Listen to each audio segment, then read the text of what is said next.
ഇപ്പോൾ അവസാനിച്ച India south Africa രണ്ടാം ഏകദിനത്തിൽ ഇന്ത്യ തോറ്റിരിക്കുകയാണ്. സൗത്ത് ആഫ്രിക്ക മികച്ച വിജയമാണെന്ന് സ്വന്തമാക്കിയത്. ഈ ഒരു മാച്ചിനെ പറ്റിയാണ് നമ്മൾ ഇന്നത്തെ വീഡിയോ നോക്കുന്നത്. ഇത്തരം ക്രിക്കറ്റ് ന്യൂസിന് വേണ്ടി ഈ ചാനൽ മറക്കാതെ സബ്സ്ക്രൈബ് ചെയ്യൂ. ആദ്യ ഏകദിനത്തിൽ ഇന്ത്യ കളി ജയിച്ചിട്ടുണ്ടായിരുന്നു. എന്നാൽ ഇന്നത്തെ രണ്ടാം ഏകദിനത്തിൽ ഇന്ത്യക്ക് കാര്യങ്ങൾ പിഴച്ചു.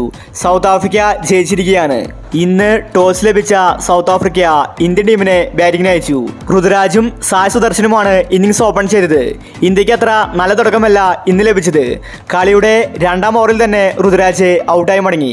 ആകെ കൂടി 4 റൺസ് മാത്രമാണ് ഋതുരാജ് ഇന്ന് എടുത്തിട്ടുണ്ടായിരുന്നത്. പിന്നീട് തിലക് വർമ്മയും സായ് സുദർശനും ഇന്ത്യൻ ടീമിനെ മുന്നോട്ട് നയിച്ചു. എന്നാൽ തിലക് വർമ്മയ്ക്ക് അധിക നേരം പിടിച്ചു നിൽക്കാൻ സാധിച്ചില്ല.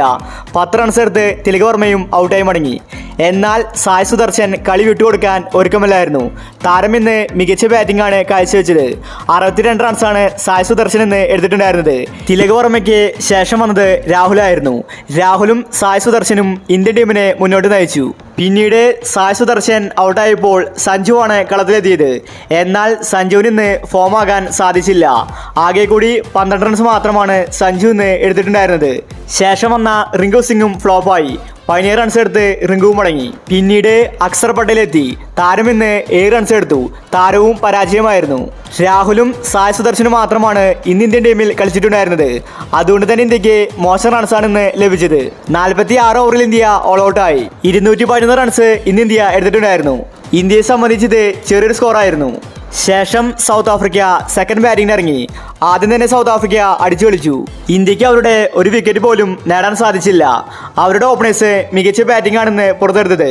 പിന്നീട് 130 റൺസിലാണ് ഇന്ത്യക്ക് ആദ്യത്തെ വിക്കറ്റ് ലഭിച്ചത്. സൗത്ത് ആഫ്രിക്ക അനായാസമായിട്ട് കളി ജയിക്കുന്ന കാഴ്ചയാണ് കാണാൻ സാധിച്ചത്. അങ്ങനെ ഇപ്പോൾ രണ്ടാം ഏകദിനത്തിൽ ഇന്ത്യ കളി തോറ്റിരിക്കുകയാണ്. ഇന്ന് ഇന്ത്യ കളി തോൽക്കാനുണ്ടായ കാരണങ്ങൾ എന്തൊക്കെയാണ്? നിങ്ങളുടെ അഭിപ്രായങ്ങൾ താഴെ കമന്റ് ചെയ്യൂ. ഇത്തരം ക്രിക്കറ്റ് ന്യൂസിന് വേണ്ടി ഈ ചാനൽ മറക്കാതെ സബ്സ്ക്രൈബ് ചെയ്യൂ.